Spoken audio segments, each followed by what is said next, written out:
dan toleran seperti Bapak Panji Gumilang dikeroyok ya oleh orang-orang yang intoleran, yang mengatasnamakan agama. Coba orang yang mau menegakkan toleransi di negara ini dikeroyok coba. Jadi negara ini negara apa begitu? Ya, negara apa? Fitnah sana sini ya kan? Media ikut memfitnah ya. Fitnah-fitnah yang sangat keji yang tidak terbukti. Aduh, kalau dibahas satu-satu memalukan.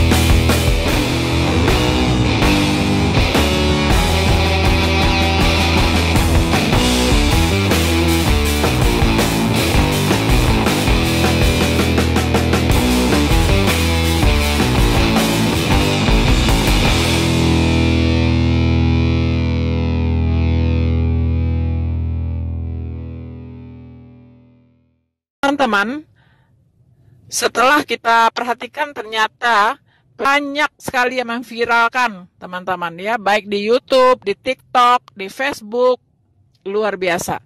Kenapa? Karena ini benar-benar sudah keterlaluan teman-teman ya. Kalau kita buka di Google, tulis saja ya, penutupan gereja,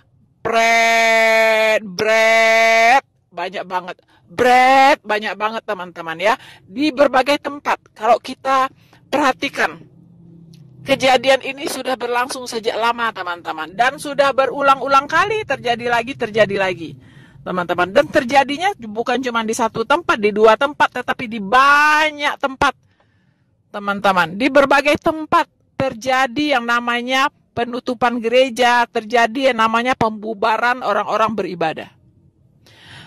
Teman-teman, saya mendengar statement dari Menteri Agama kita, Gus Yakut, ya. Barang siapa yang melakukan tindakan anarkis, penutupan gereja, pembubaran orang beribadah, silakan dilaporkan kepada pemerintah setempat. Teman-teman, bagaimana mau melaporkan? Uang pemerintahnya sendiri yang tidak mengeluarkan izin untuk pendirian gereja. Apa yang mau dilaporkan? Jadi nggak bisa ya. SKB 2 Menteri itu harus dicabut, wajib dicabut. Mengapa? Karena pelaku-pelaku ini punya dasar hukum untuk membubarkan orang beribadah. Pegangan mereka ya SKB 2 Menteri itu, begitu. Kalau SKB 2 Menteri itu dicabut, itu mereka sudah tidak punya alasan untuk membubarkan orang beribadah. Kenapa saya bilang itu harus dicabut? Selalu saya suarakan teman-teman harus dicabut. Ya. Karena itu tidak diberlakukan secara adil. Itu hanya diberlakukan untuk pendirian rumah ibadah yang berupa gereja. Sementara untuk pendirian rumah ibadah yang lain, musola, masjid, itu tidak diberlakukan. Di situ persoalannya. Begitu. Dan kalau berharap umat Kristen memperlakukan umat Islam dengan hal yang sama, menutupin masjid, menutupin musola, itu kan impossible, tidak mungkin. Tidak mungkin mereka akan melakukan itu. Tidak mungkin melakukan hal yang sama. Walaupun masjid ada di mana-mana, musola ada di mana-mana, tidak mungkin. Karena pengajarannya yang berbeda. Umat Kristen tidak diajarkan untuk melakukan sesuatu yang melanggar hukum atau sesuatu yang diskriminatif. Tidak diajarkan seperti itu, teman-teman. Persoalannya, SKB 2 Menteri itu tidak diterapkan secara menyeluruh untuk semua kalangan. Tidak, hanya untuk kalangan umat Kristen saja. Kalau tidak percaya, silakan Menteri Agama ya untuk melakukan survei atau sidak ya. Tolong diperiksa semua masjid dan musola ada tidak izin pendiriannya. Ada tidak? Ya. Nah, lebih baik lagi yang melakukan sidak itu, yang memeriksa itu, ya di lapangan, itu jangan orang muslim, dibuat silang. Orang-orang muslim memeriksa gereja, ya, akta pendiriannya, surat izin pendiriannya dan sebagainya, timnya dari muslim. Untuk memeriksa masjid dan musola, timnya harus dari Kristen atau umat agama lain. Oke nggak seperti itu? Mari kita buktikan. Dan nanti kalau ternyata ada masjid-masjid tidak memiliki izin pendirian rumah ibadah, baik IMB dan sebagainya, itu harus ditutup masjidnya. Harus digembok. Tidak boleh beroperasi. Ya, tidak boleh beroperasi. Oke nggak? Setuju nggak Pak Menteri seperti itu? Ya, silahkan begitu. Kalau masih memang mau diterapkan, masih mau dipakai SKB 2 Menteri itu, silahkan dipakai secara menyeluruh. Rumah-rumah ibadah yang lain pun itu harus diperiksa izin pendiriannya, izin operasinya, harus diperiksa. Begitu. Silahkan. Nah, kemudian saya mendengar lagi ada komentar seperti ini.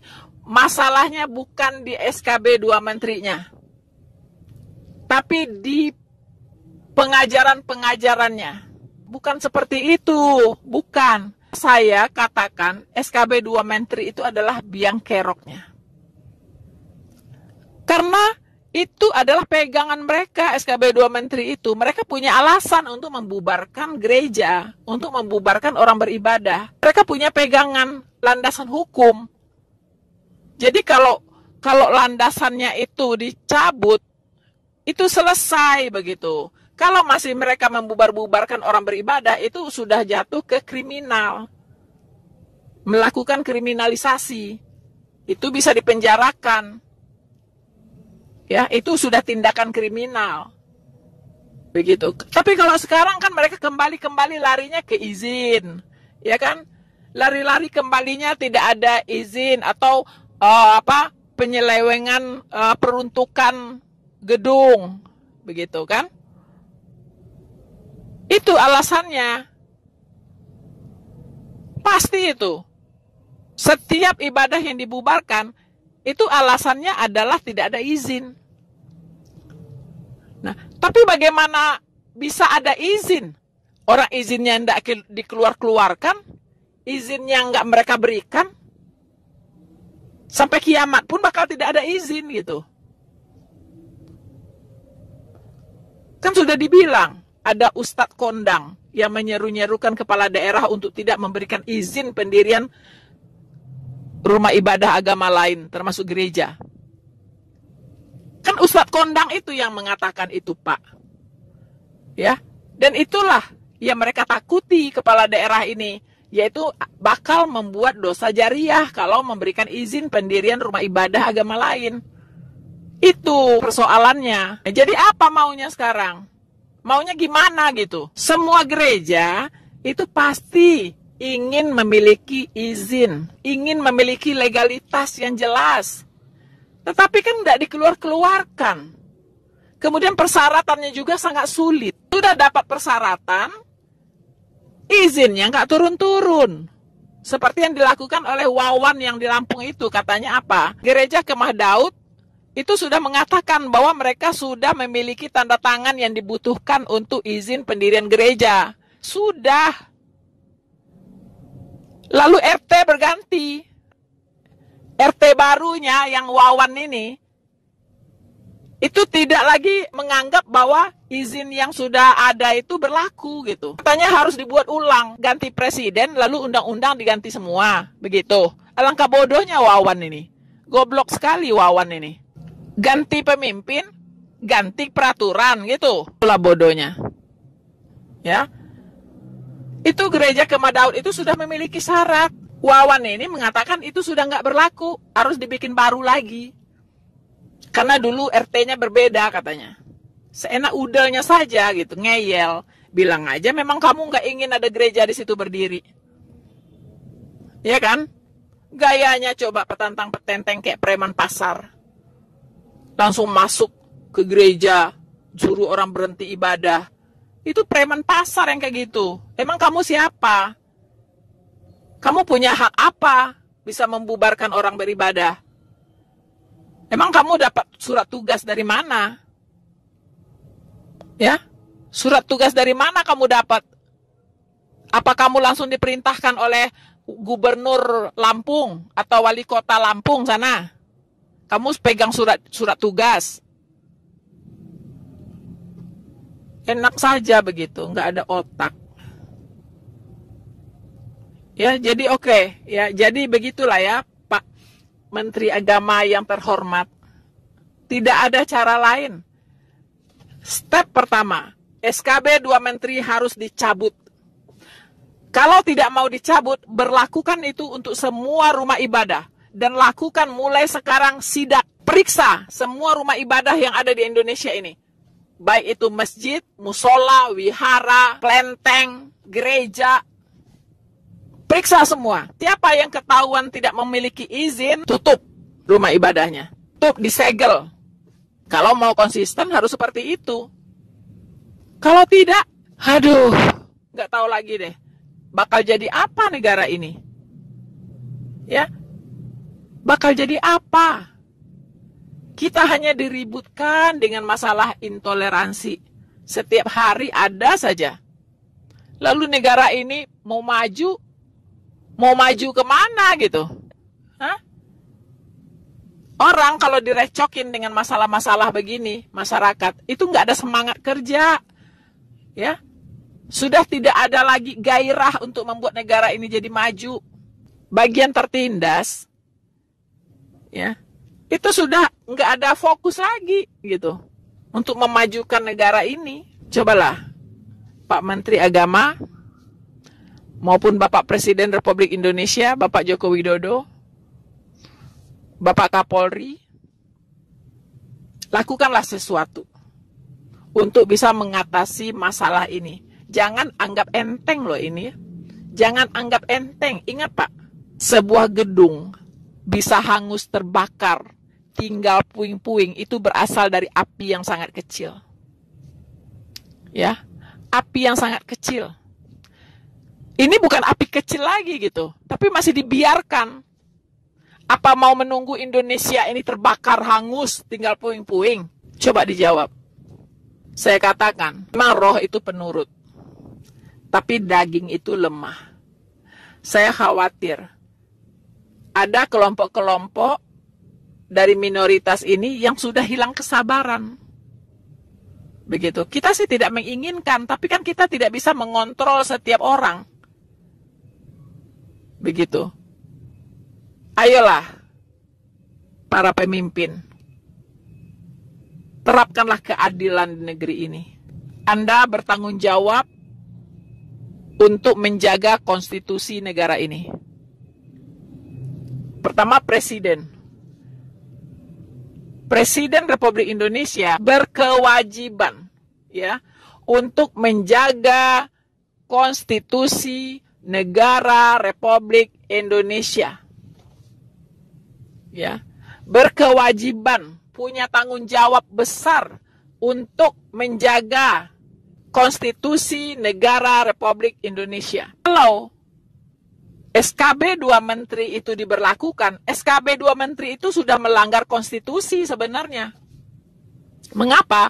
Karena Undang-Undang Dasar 1945 sebagai konstitusi tertinggi di negara ini menjamin kebebasan setiap warga negara untuk memeluk agama dan kepercayaannya masing-masing dan beribadah sesuai dengan kepercayaannya tersebut. Negara menjamin. Lalu muncul SKB 2 Menteri. Ini kan berbenturan dengan Undang-Undang Dasar 1945 pasal 29. Berbenturan. Begitu. Yang namanya negara menjamin, mau 1 orang, 2 orang pun perlu rumah ibadah, itu harus diizinkan. Begitu. Misalnya di satu desa, cuman ada 5 orang Kristen di sana. Itu wajib diberikan izin kalau mereka ingin mendirikan gereja, walaupun 5 orang. Itu namanya menjamin, Pak. Itu namanya menjamin. Ini menjamin apa begitu? Menjamin, tapi SKB 2 Menteri diterbitkan, tidak mau dicabut. Itu apa namanya? 2 ketentuan yang saling bertabrakan. Dan Pak Presiden sendiri kan sudah mengatakan bahwa kesepakatan maupun peraturan-peraturan daerah atau apapun itu tidak boleh melangkahi konstitusi negara. Karena konstitusi negara itu, Undang-Undang Dasar 1945 itu adalah konstitusi tertinggi di negara ini. Nah, semua peraturan-peraturan yang ada di bawahnya itu harus mengacu kepada Undang-Undang Dasar 1945. Begitu. Kalau yang tidak sesuai, tidak seiring, tidak senafas dengan Undang-Undang Dasar 1945, itu tidak boleh diberlakukan, harus dicabut. Harus dihapus.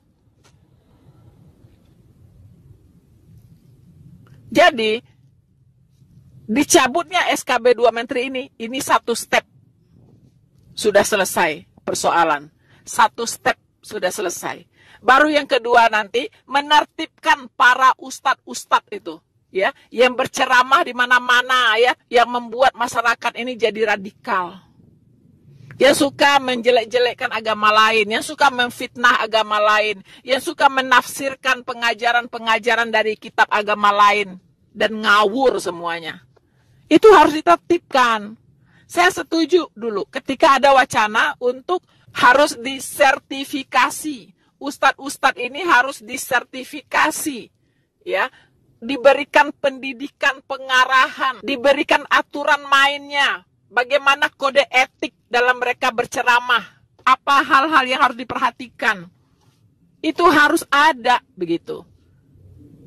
Ya, jadi nggak bisa sembarangan berkhotbah. Karena apa? Karena akan mengancam desintegrasi bangsa. Kalau ujaran-ujaran kebencian di luar sana dikobar-kobarkan ya di mana-mana. Saya kira itu saja yang bisa saya sampaikan untuk menanggapi opini-opini yang berkembang ya, yang sangat viral tentang penutupan gereja di Bandar Lampung. Dan bukan itu saja, sudah banyak, sudah ratusan gereja yang dibubarkan, yang ditutup, yang tidak dapat izin, sudah tidak terhitung. Ya, sekarang tinggal kepada pemerintah. Anda mau keluarkan izin atau tidak, itu saja persoalannya. Semua gereja pasti mau punya izin. Semua gereja pasti mau punya legalitas. Pertanyaannya, pemerintah daerahnya mau tidak mengeluarkan izin itu? Itu saja persoalannya. Nah, alasan tidak mengeluarkan izin biasanya apa? Tidak memenuhi persyaratan. Ya kan? Nah, persyaratan ini siapa yang buat? Yaitu isinya di SKB 2 Menteri itu, persyaratannya AIUEO itu. Dan berat begitu persyaratannya. Nah, kan lucu. Pemerintah mengeluarkan persyaratan yang memberatkan. Sementara negara harus menjamin kebebasan umat beragama untuk memeluk kepercayaannya masing-masing dan beribadah sesuai dengan kepercayaannya tersebut. Jadi nggak sinkron ini. Nggak sinkron, pasti ada sesuatu yang salah di negara ini. Begitu. Ya, karena kebebasan beribadah itu hak asasi manusia yang paling hakiki. Dan itu perintah dari Tuhan loh. Kalau Anda melarang orang beribadah, berarti Anda melawan Tuhan, Sang Pencipta langit dan bumi. Dan tentunya Anda yang mempersekusi orang-orang yang sedang beribadah, Anda berhadapan langsung dengan Tuhan. Kalau Tuhan yang sudah turun tangan, mengerikan. Mengerikan. Ya. Mengerikan, teman-teman. Jadi please, mari pihak pemerintah, pihak masyarakat, dan siapapun Anda, mari berpikir waras. ya. Mari berpikir waras bahwa jika Anda menghalang-halangi orang beribadah, Anda berhadapan dengan Tuhan Yesus. Itu saya katakan ya. Anda berhadapan langsung dengan Tuhan Yesus. Kalau tidak di dunia ini, di akhirat nanti Anda pasti membayar kwitansi. Percaya saya. Dan ingat ya, sebagai umat ciptaan Tuhan, itu wajib untuk beribadah kepada Tuhan. Ya, semua agama mengajarkan supaya umatnya beribadah kepada Tuhannya. Dan Tuhannya orang Kristen juga sama, mewajibkan untuk beribadah kepada Tuhannya. Jadi jangan ya setan-setan pada gentayangan menghalang-halangin umat Kristen beribadah. Beribadah di gereja atau di rumah itu sama saja. Gitu. Sama halnya dengan orang-orang Muslim juga. Dia beribadah di masjid dan dia juga beribadah di rumahnya. Ada pengajian di rumahnya. Ya, ada merayakan sesuatu momen-momen yang harus berkumpul ya, pengajian di rumah-rumah. Itu nggak ada bedanya dengan orang-orang Kristen berdoa di rumah-rumah. Ya, ada namanya persekutuan doa. Itu nggak ada beda dengan pengajian di rumah-rumah itu. Begitu. Kalau memang persekutuan doa di rumah-rumah juga tidak boleh, maka pengajian di rumah-rumah juga tidak boleh. Harus ada izinnya juga. Ya, dan yang mengeluarkan izin bukan tetangganya. Bukan tetangganya. Tetapi adalah badan khusus yang independen. Buat persyaratannya apa? Ya kan? Kalau memang tidak boleh, semua tidak boleh. Begitu. Jadi mohon ya, RT-RT ini, tolong Anda mengacu kepada Konstitusi Negara Republik Indonesia. Jangan Anda membuat kebenaran sendiri. Ya. Ini RT-RT ini memang nggak ketulungan ini ya. Banyak sekali gitu. RT-RT yang bertindak sebagai Tuhan gitu kan. Ya. Anda itu, jabatan Anda apa sih? Ya, yang terkecil. Ya, kalau di dalam organisasi kenegaraan yang terkecil, dan Anda harus patuh itu kepada kepala negara, patuh kepada konstitusi negara. Ya, jangan sok-sok petantang petenteng begitu. Ya, mendatangi rumah-rumah yang berdoa, ya, orang-orang Kristen yang mengadakan persekutuan doa di rumahnya Anda datangin. Anda datangin tuh pengajian-pengajian yang ada di rumah-rumah. Kenapa Anda tidak datangin? Coba ya, ini memang pemerintah harus tegas lah. Ya, jangan hanya menghimbau, tapi no action. NATO, ya, NATO, ya, no action, talk only. NATO hanya menghimbau, tidak ada action. Dan seseorang yang sangat nasionalis dan toleran seperti Bapak Panji Gumilang dikeroyok ya oleh orang-orang yang intoleran, yang mengatasnamakan agama. Coba, orang yang mau menegakkan toleransi di negara ini dikeroyok coba. Jadi negara ini negara apa begitu? Ya, negara apa? Fitnah sana sini ya kan? Media ikut memfitnah ya. Fitnah-fitnah yang sangat keji yang tidak terbukti. Aduh, kalau dibahas satu-satu memalukan. Yang ada kaitan dengan video tersebut. Sesat dan menyesatkan, ulama Aceh ini minta Panji Gumilang ditembak mati. Ya, dimuat tadi Senin ya, 19 bulan 6 2023. Ya. Ya. Sumex.co.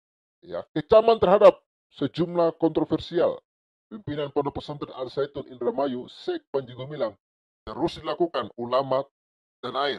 Ustaz Abu Somad, Ustaz Adi Hidayat, Buya Yahya. Ya, saya belum dengar komentarnya Buya Sakur ya. Ya, karena Buya Sakur orangnya santai ya begini-begini ya. Jadi gini, kuncinya gini kawan-kawan. Kuncinya, bekali baik-baik umat kalian dengan ajaran yang benar. Supaya mereka tidak terpengaruh dengan Panji Gumilang. Ya, kenapa kami kekristenan tidak terlalu khawatir dengan Yehova. Ya, karena memang jemaat itu dibekali dengan iman yang benar. Sehingga nggak usah takut dengan ajaran-ajaran palsu ya. Diberi makan ke jemaat makanan yang sehat, firman yang sehat, pengajaran yang benar supaya tidak terpengaruh dengan ajaran-ajaran sesat di dunia ini. Gitu ya. Terbaru dalam sebuah video yang viral di media sosial bertuliskan, ya, ulama Aceh menyampaikan sikap tegas atas segala kontroversi Panji Gumilang. Bahkan lelaki yang sepertinya dulu di atas mimbar sebuah masjid itu meminta aparat kepolisian menangkap Panji Gumilang. Ia menyatakan bila Panji Gumilang Indramayu sesat dan menyesatkan, bahkan dirinya khawatir bila aparat kepolisian tidak bertindak. Khawatir, ini kan ancaman. Ya, bahkan dirinya khawatir bila aparat kepolisian tidak bertindak, apa yang dilakukan Panji Gumilang akan menyesatkan umat Islam Indonesia. Maka, ya, sesat menyesatkan Panji Gumilang itu, pimpinan Zaitun di Indramayu, wahai polisi negara, tangkaplah, kalau perlu tembak mati. Gara-gara Panji Gumilang itu bisa menyesatkan umat Islam di Indonesia, ucapnya dalam video tersebut. Sejumlah kontroversial tersebut dilontarkan Panji Gumilang. Ya, beberapa kontroversial dinilai telah mencederai, bahkan menyesatkan. Berikut beberapa kontroversial Panji Gumilang. Salat Idul Fitri dengan saf campur. Ya, saya nggak tahu juga ya bagaimana ajaran Islam. Apakah ada di Al-Quran larangan untuk saf campur? Kalau di dalam Al-Quran nggak ada larangan untuk saf campur, ya berarti Panji Gumilang nggak salah dong. Kira-kira begitu kalau saya memberikan komentar, ya, karena memang dasar Islam kan Al-Quran seharusnya, ya kan. Lalu cara azan yang berbeda, ya, sebut dosa zina bisa ditebus dengan uang, ini pun ya masih sekedar rumor, masih perlu dibuktikan, ya, masih perlu dibuktikan apakah itu benar atau tidak, karena saya dengar ada bantahan juga ya dari murid-muridnya Panji Gumilang, semua itu katanya hoax, tuduhan-tuduhan, katanya di Ponpes Al Zaitun ada pengedar narkoba, itu hoax katanya. Sedangkan ngerokok aja nggak boleh, apalagi narkoba kata dia, ya. Itu tanggapan-tanggapan dari Al Zaitun, ya. Ragukan kebenaran Al-Quran, ya itulah yang saya katakan tadi. Panji Gumilang mengatakan bahwa Quran ini adalah sabdanya Rasul, sabdanya Muhammad. Ya, kenapa ya? Itulah yang mungkin dalam pengamatan dia. Ya, dan mungkin ini bisa dia pertanggungjawabkan sendiri, ya kan? Ragukan Allah berbahasa Arab. Bahkan Panji Gumilang mengatakan, masa Allah berbahasa Arab, nanti nggak nyambung dong dengan orang Indramayu, bla bla ya. Sebenarnya kalau secara logika, aduh, kenapa sih harus berbahasa Arab? Ya, sebut Indonesia tanah suci. Oh, memang ada kok lagunya. Ya kan lagu Indonesia Raya kan yang strata 3, ya. Ada kok Indonesia tanah suci.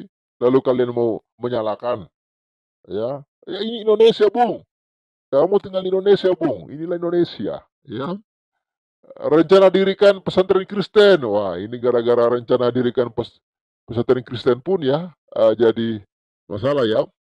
Ajak santri nyanyi lagi lagu Yahudi. Wah, gara-gara ajak santri nyanyi lagu Yahudi juga jadi masalah, ya, bagi mereka. Ya. Lalu, apalagi? Ya itu kawan-kawan, ya. Kenapa mereka begitu benci Panji Gumilang? Beberapa alasan yang sudah disebutkan tadi, ya. Ya, saya rasa kita tunggulah ya bagaimana endingnya ini, ya. Tapi sampai sekarang,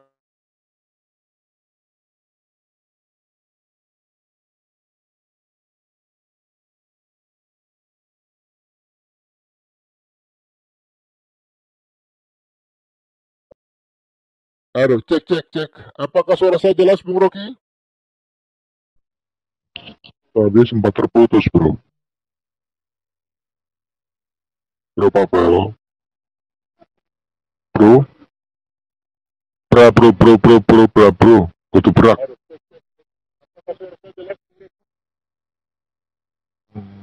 Gak kedengaran, gak kedengaran.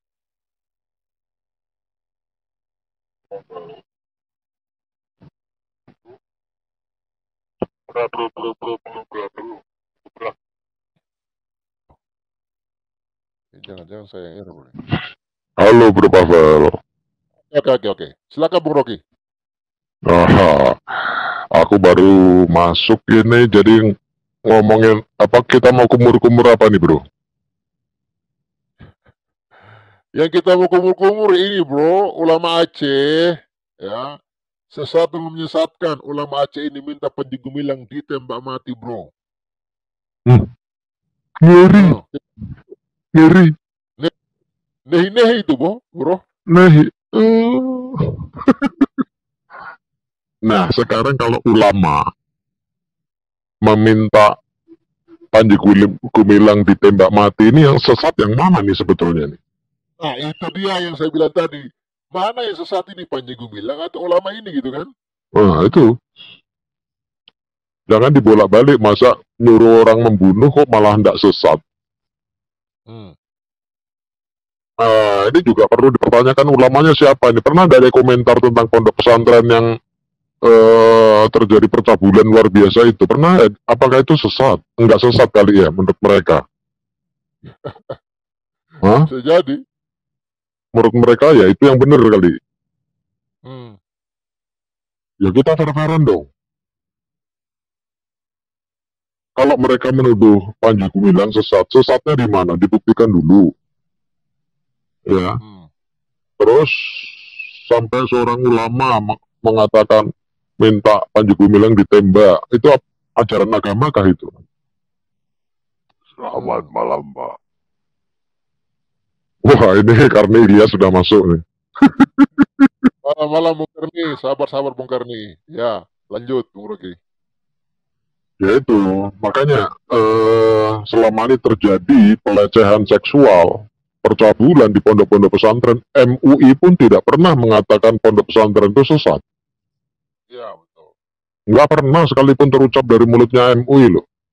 Termasuk dari malaikat Abdul Somad juga nggak pernah ngomong. Termasuk ulama Aceh ini. Artinya kan mereka menyetujui yang terjadi selama ini di pondok-pondok pesantren yang masuk dalam viral di media. Bahkan korbannya sudah mencapai ratusan, bahkan mungkin ya lebih dari itu kan. Dan korbannya itu para anak-anak kecil loh bro. Apakah mereka mau menerapkan hukum barbar seperti yang ada di Afghanistan? Ya, nggak sesuai bunuh, nggak seirama bunuh. Apakah itu ajaran? Lah terus agama damainya di mana? Hanya cuma di Toa. Agama damainya di mana? Masa sih ulama sampai bikin statement seperti itu? Kan sadis loh bro. Sadis. Ngeri. Pertanyaannya gini bro. Apakah para tokoh-tokoh agama lain melakukan hal yang serupa? Misalnya terhadap pelecehan agama Hindu kemarin. Siapa tuh perempuan itu? Made Desa ya? Siapa tuh? Iya. Ya, yang ngaku S3 itu. Yang melecehkan umat Hindu. Apakah ulama Hindu pernah ngomong tembak mati orang itu? Nggak ada kan? Nggak ada kan? Atau agama yang lain lah, kecuali yang ini. Cobalah berpikir jangan sesat gitu loh. Nuduh orang lain sesat tapi dia sendiri sesat. Coba Pak Karni Ilyas dulu suruh ngomong bro. Bro Rocky, jangan kan Panji Gumilang ya. Si Ade Armando aja digebukin hampir mati kok bro. Itu nggak sesat bro. Kalau kayak gitu nggak sesat. Itu nggak sesat. Ya termasuk percabulan juga nggak sesat bro. Oke. Silakan Bung Karni. Waduh, Bung Karni ini. Saya besar dulu ya. Bung Karni anti poligami. Waduh, ya. Silakan Bung Karni. Itu. Selamat malam Pak. Hampir 88 itu. Juga rekan-rekan semuanya ada di Halo. Juga pemirsa